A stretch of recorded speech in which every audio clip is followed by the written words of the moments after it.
Hi friends, welcome back. भैया ये तो बड़ी खुशखबरी की बात है कि रशिया ने पाक की ब्रिक्स में शामिल होने की अर्जी फाड़ के फेंक दिया और पाक मीडिया का रोना धोना शुरू। कमाल है। तो वीडियो शुरू करते हैं। वीडियो शुरू करने से पहले अगर आप चैनल पर नए हो और आपने अभी तक सब्सक्राइब नहीं किया तो जल्दी से पहले सब्सक्राइब के बटन और बेल आइकन को क्लिक कर लो ताकि आपको हमारे सारे न्यू वीडियोस के नोटिफिकेशन मिल जाएं जैसे हम अपलोड करें। अगर आपको वीडियो पसंद आता है प्लीज लाइक एंड शेयर। चलिए शुरू करते हैं। वैसे इन लोगों ने कोशिश तो बड़ी की होगी, चाइना में बड़ी कोशिश की होगी कि पाकिस्तान को कर दें। हम लोगों ने ही मना किया होगा, हमने अपने पैर ना ऐसे इंडिया ने मना किया, जमा के रखे होंगे कि नहीं करना। तो एक ये फायदा बहुत है हमें, क्योंकि हम सोचते हैं ना कि भैया ब्रिक्स का क्या फायदा है। ब्रिक्स का ये फायदा है कि पाकिस्तान और अपने दुश्मनों को ऐसी ऑर्गेनाइजेशन से एटलीस्ट निकाल तो सकते हैं। इंडिया फाउंडिंग मेंबर है, सो इंडिया के पास पावर है उसमें। बिल्कुल। तो चलो देखते हैं, मजे लेते हैं। तो मुझे ये बताएं कि ब्रिक्स की मीटिंग में इंडिया पहुंचा हुआ है। पाकिस्तान मेंबर छोड़े ऑब्जर्वेशन में नहीं है। हम दोस्तों पाकिस्तान की कोई रिप्रेजेंटेशन नहीं है ब्रिक्स में। शुरू थोड़ा किया था तुमने। श्रीलंका की मैं देख रहा था, फॉरेन सेक्रेटरी वहां पे पहुंची हुई है, छोटे छोटे मुल्क वहां पहुंचे हुए हैं। But the question remains, Pakistan ने तो अप्लाई किया था। पाकिस्तान के साथ तो रशिया के बहुत अच्छे ताल्लुकात है, तो क्यों बुलाया? नहीं होना चाहिए कि जिस तरह चाइना के साथ कि रशिया के साथ वहाँ पर बहुत सारी साइड लाइन के ऊपर आपस में भी मीटिंगें होती हैं हेड ऑफ स्टेट्स की, और बायलैटरल मीटिंग भी होती है होस्ट कंट्री के साथ। चीन को ऐसा नहीं करना चाहिए था, इन्होंने पाकिस्तान को भी नहीं शामिल किया क्योंकि पाकिस्तान ने उनका हर मुश्किल वक्त में साथ दिया है।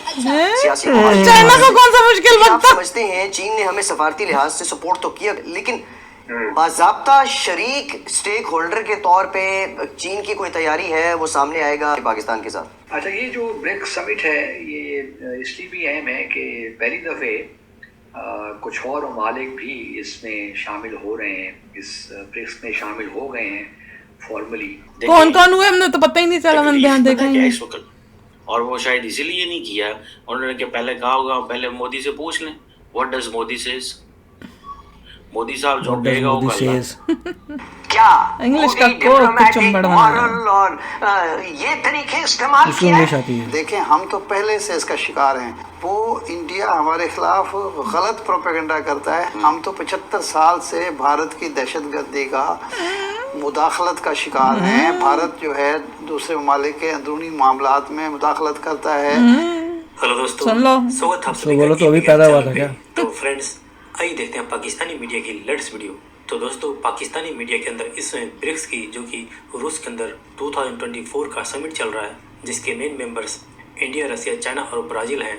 लेकिन अब इस ब्रिक्स के अंदर और भी कई कौन आए हैं? जुड़ चुके हैं सऊदी अरेबिया, 2024 यूएई के अंदर, जो कि अभी रूस के अंदर चल रहा है। अफ्रीका का भी कुछ होगा पाकिस्तानी मीडिया को काफी दर्द हो रहा है और उसकी वजह यह है कि पाकिस्तान भी दर्द अच्छा है, यानी जी जान से कोशिश कर रहा है कि वो ब्रिक्स में शामिल हो जाए। कभी नहीं। इसकी सबसे बड़ी वजह यह है कि ब्रिक्स के अंदर एक तो चाइना है ही, और दूसरा ब्रिक्स का अपना बैंक भी है जिससे इसके मेंबर देश इससे लोन ले सकते हैं। और उसकी दूसरी वजह यह भी है क्योंकि चाइना भी इसका मेंबर है, तो ऐसे में पाकिस्तान चाइना के साथ ब्रिक्स मीटिंग में बैठेगा जहाँ पे वो इंडिया के खिलाफ अपना प्रोपेगेंडा और तेज कर सकता है।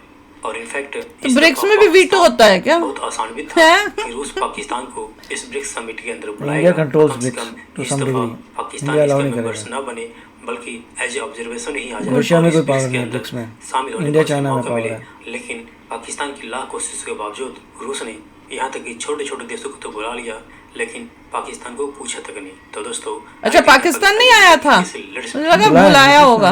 अच्छा गुड, ये तो और भी अच्छी बात है। मुझे लगा आया होगा कोशिश करने की हमें मिल जाए। वाह। दोस्तों पाकिस्तान की कोई रिप्रेजेंटेशन नहीं है ब्रिक्स में। देखिए दुनिया के 36 ममालिक जो हैं वो वहां पे पहुंचे हुए हैं। But the question remains, Pakistan ने तो अप्लाई किया था, ठीक है, तो पाकिस्तान को they could have invited as an applicant. No, किसी ने अप्लाई किया, वो वेलकम। हम बैठे हैं ना। क्या प्रेसिडेंट पुतिन प्रेसिडेंट मोदी से डरते हैं? हाँ, कि कहीं मोदी ना नाराज हो जाए? हाँ। बिकॉज सारी बात है, for Russia important actor is भीख मंगे कब से इम्पोर्टेंट हुए? तुम तो भीख मंगे हो। तुम्हें पता है कितनी इकोनॉमी है? टॉप 10 में भी नहीं है ना। अरबों डॉलर का 50-60 अरब डॉलर का तेल भी ले लिया है। 75-77 साल का बायलैटरल रिलेशन भी है, जिसको जयशंकर 3 दिन पहले कह रहे थे कि आज तक रशिया ने कभी भी इंडिया के इंटरेस्ट के खिलाफ काम नहीं किया। अब इतनी बड़ी तादाद में दुनिया ने वहां पे उन्होंने बुलाया हुआ है। पाकिस्तान के साथ तो रशिया के बहुत अच्छे ताल्लुकात है, तो क्यों नहीं बुलाया? क्योंकि नहीं है ताल्लुक। जो आपने अप्लाई भी कर दिया है, साइड पे खड़े हो जाना। पाकिस्तान की तरफ से पाकिस्तान का कोई मिनिस्टर चला जाता। श्रीलंका की मैं देख रहा था, फॉरेन सेक्रेटरी वहां पे पहुंची हुई है। छोटे छोटे मुल्क वहां पहुंचे हुए हैं। इंडिया देखे, श्रीलंका वहां पे जाए, इंडिया को सूट करता है। जैसे इंडिया को ये सूट करता था, ये बताना है अफ्रीका को मैं आपको G20 में लेके आया। कल ईरानी प्रेसिडेंट मिले हैं उनको, क्या नाम है, मोदी साहब को, और उन्होंने कहा थैंक यू वेरी मच, आप हमें SCO में लेके आए, आप हमें ब्रिक्स में लेके आए। Who has more leverage over Iran, Pakistan और इंडिया? डेफिनेटली लेवरेज चेंज हो गई है भैया। तुमने किया क्या? Don't look things from an गरीब देश Islamic कुछ नहीं lens कर all the सकता है। time. They look in from multilateral lens in global poor politics. people. India has a clout. India as a major middle power अपना case बना रही है भाई मिडल साहब। पावर। और अब देखिए ना, ये जो ऑप्टिक्स क्रिएट हो रहे हैं, ठीक है, ऑप्टिक्स क्रिएट हो रहे हैं। नया शब्द ये सीख बड़े लिया। लीथल ऑप्टिक्स है। मोदी साहब का ये तस्वीर देखिए आप। The two people who are on his right and left is the Prime Minister Modi and its President Xi Jinping. दोनों आर्क राइवल है टू दिस डेट। इस वक्त चाइना की और भारत की ठनी हुई है आपस में वो, ठीक है। ऐसी सिचुएशन में जहाँ पे अभी इत्तेमाद आना है, लेकिन अभी तुम्हारी पुतिन ठनेगी ही बिठा सकता है इनको अपने दाएं और बाएं। पागल है क्या? यूएई ने अपने प्रेसिडेंट को नहीं भेजा ब्रिक्स में, वो बायलैटरली मोहम्मद बिन जायद समिट करके चले गए। बाद में अपने फॉरेन मिनिस्टर को भेजा, जाओ चले जाओ तुम इनके साथ बैठो, because he didn't want to give good those optics to Washington. याद रखें इस चीज को, वो वाशिंगटन को वो ऑप्टिक्स नहीं देना चाहता था कि I stand with the Washington blind है, शी जिनपिंग। उसको नहीं पता था कि आगे जाके कर चुका है। पाकिस्तान ने तो जिसे वो कहते हैं ना, देना चाहता था, अप्लाई किया। Washington blind, wouldn't it been good कि पाकिस्तान को इनवाइट कर लिया जाता? नो, लेकिन उन्होंने इनवाइट नहीं किया, नहीं करेंगे। और वो शायद इसीलिए नहीं किया। उन्होंने क्या पहले कहा होगा, पहले मोदी से पूछ लें, what does Modi says. Modi साहब जो कहेगा वो कर लेंगे। व्हाट डज मोदी से। आप देखिए कि लंबी लिस्ट है भैया जिन लोगों को बुलाया गया है। अब आपको पता है ये इकोनॉमिक साइज की में G7 से आगे चला गया। ब्रिक्स की जो GDP है दैट इज 35.6%। G7 की जो GDP है दैट इज 30.3। देखिए परसेंट देख रहा है। तकलीफ पता है क्या है? ट्रिलियन भाई।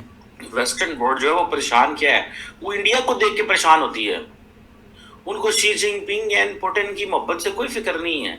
उनको फिक्र इस चीज की है कि ये मोदी की समझ नहीं आ रही यार, ये साढ़ा की करता है। You talk to any politician, you talk to any media person abroad, and they say that we don't understand India क्या कर रहा है। अच्छा, तूने किससे बात की है? Whose foreign policy is not understood in many in the West is India, क्योंकि वो strategic autonomy की बात कर रहे हैं ना।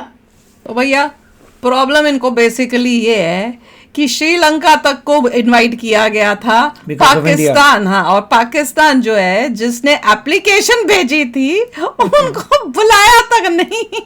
भैया ये अपनी ताकत है, भारत की ताकत है। क्या सोच रहे हैं, मजाक है? पंगा किससे लिया, दुश्मनी किससे ली है? तुम्हें क्या लगता है छोड़ देंगे तुम्हें? तुम्हारी ये बात चुपनी चिकनी चुपड़ी बातों से जो है इंडिया जो है वो उसको सब पता है कि तुम कैसे हो। इंडिया ने अपने एलाइज को बुलाया था, इंडिया फाउंडिंग मेंबर है इसका, और ब्रिक्स तभी चलता है अगर इंडिया और चाइना की इकॉनमी से, मतलब मेन वही है, रशिया पीछे है। और क्योंकि इंडिया और चाइना में फाइट चल रही है इसीलिए इतना ज़बरदस्त सक्सेसफुल नहीं हुआ अभी तक, ब्रिक्स की करेंसी नहीं आई है। क्योंकि जो भी काम होता है इंडिया को नज़र आता है चाइना का फ़ायदा होगा, इंडिया कहता है हम नहीं करने वाले, हम अपनी करेंगे। अनलेस कोई मेजर डील हो जाए, बोलें कि हाँ जी हम ब्रिक्स की करेंसी को में UPI चलाएंगे, मतलब UPI में एक और करेंसी आ जाएगी तो बात अलग है। तो इंडिया भी बोल रहा है कि प्रॉफिट होना चाहिए, अदरवाइज ब्रिक्स में हम हेल्प नहीं करेंगे। पूरा वेस्टर्न वर्ल्ड बोल रहा है कि unless both the countries come together कुछ नहीं होता। अभी बोल रहे हैं 30 ट्रिलियन उसका टोटल GDP करता है, उसमें से 18-19 तो चाइना का लोन ही है, तो हैवी वेट तो पूरा चाइना ही है, सारा चाइना 18, मतलब हमारी उसके बाद आती है 4 बेयरली। तो जितनी भी GDP main China is heavy weight, Russia भी बहुत कम है उसमें। बट ब्रिक्स की सारी बात यही हो रही है कि अगर इंडिया और चाइना के रिलेशनशिप बहुत अच्छे होते हैं तभी आगे जाएगी, अदरवाइज नेवर को। और तब तक वेस्ट को कोई डर नहीं है, क्योंकि उन्हें पता है कि इंडिया और चाइना जो है वो दोनों में अभी कोई सुलह या दोस्ती है नहीं। दैट इज क्यों? क्योंकि चाइना की वजह से, चाइना की वजह से। चाइना अगर लैंड वापस कर दे, लड़ाई झगड़ा हटा दे, तभी कुछ हो सकता है। बिल्कुल, हम भी चाइना से सिर्फ हाथ इसलिए मना रहे हैं कि भैया अभी हमें वो उसका फायदा है। और इंडिया को ज्यादा ट्रेड करने से चाइना से कोई फायदा नहीं होता। ट्रेड नहीं बहुत हमने ज्यादा करना। आएंगे, डूब जाते हैं हम लोग। उन चाइना से माल हमने नहीं लेना। बिल्कुल। और मेरे को लगता है चाइना का यही एम होगा कि भैया हमारा माल खरीदो ताकि हमारी इकोनॉमी बढ़े, इंडिया अपना माल बनाना बंद कर दे। पर मोदी जी को सब पता है, इंडिया की इकोनॉमी 8% ग्रो कर रही है, उनकी 4.6 हो रही है। मजा आया ना। अब तख्ता पलट रहा है, अब इंडिया कैचअप करेगा। वो तो है। अगर मोदी जी रहते हैं या बीजेपी रहती है तो इंडिया तेज आगे जाएगा, 8% हो जाएगा, कल 9% रहेगा, उनका 4.6 से कम होकर 4 हो जाएगा, तब कैचिंग अप जल्दी होगा। वेरी गुड है। जो हमें लगता था इतने साल लग जाएंगे, वो जल्दी हो जाएगा, 20-30 साल में कैचअप हो जाएगा। ये खुशी की बात है। और इसीलिए चाइना घबराया, कहता भैया दोस्ती कर लो अब उसको घबराहट हो रही है। तो चलो यार, आप भी शेयर करना अपने थॉट्स। चलते हैं, मिलेंगे नेक्स्ट वीडियो में बहुत ही जल्द। Till then take care and bye bye. तो अगर आप मेरे इस चैनल पे नए हो तो जल्दी से सब्सक्राइब के बटन को हिट करो और बेल आइकन को क्लिक करो ताकि आपको मेरा जब नया वीडियो मैं लगाऊं आपको उसके बारे में जल्दी से पता चल जाए।